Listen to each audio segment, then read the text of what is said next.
The Republican Party in the Virgin Islands hosted former ambassador for the UN, Nikki for a virtual news conference as she stumps for your vote.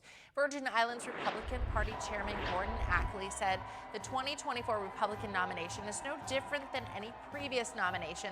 However, it's important because of the inability of Americans living in the 5 U.S. territories to vote for president in the general election. So a caucus of the Virgin Islands quickly approaching on February 8th will see Haley taking her presidential campaign to the U.S. territory in the West Indies. I look at the situation that we have in our country, and it's tough. And you don't have to turn on the news to see it. You feel it. You feel it when you go to the grocery store. You feel it when you go to the gas station. You feel it in your mortgage payment, your insurance payment. Everything has gone up. And I would love to tell you that Biden did that to us. But I've always spoken in hard truths, and I'm going to do that with you today. Our Republicans did that to us too. You go back and look at that $2.2 trillion COVID stimulus bill that was passed with no accountability, that expanded welfare, that's now left us with 80 million Americans on Medicaid, 42 million Americans on food stamps. That's a third of our country. And did Republicans try and make it right? Nope. They doubled down and opened up pet projects and earmarks for the first time in 10 years, pushing through 7,000 of them last year. Want to know how they spent your money?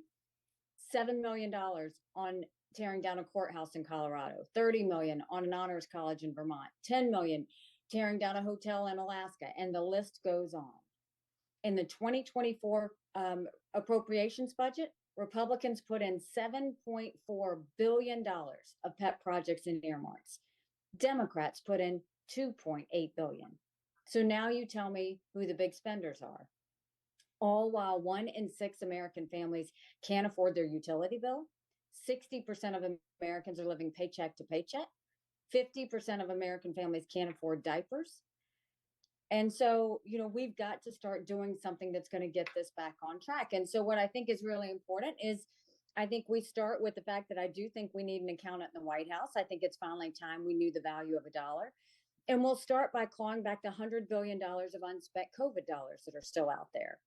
Instead of 87,000 IRS agents going after middle America, we'll go after the hundreds of billions of dollars of COVID fraud. 1 out of every $7 was spent fraudulently. If 8% of our budget is interest, quit borrowing, cut up the credit cards. You have to balance a budget every day. I had to balance a budget as governor. Why is Congress the only group that refuses to balance a budget? We'll stop the spending, we'll stop the borrowing, we'll eliminate their pet projects, and I'll veto any spending bill that doesn't take us back to pre-COVID levels.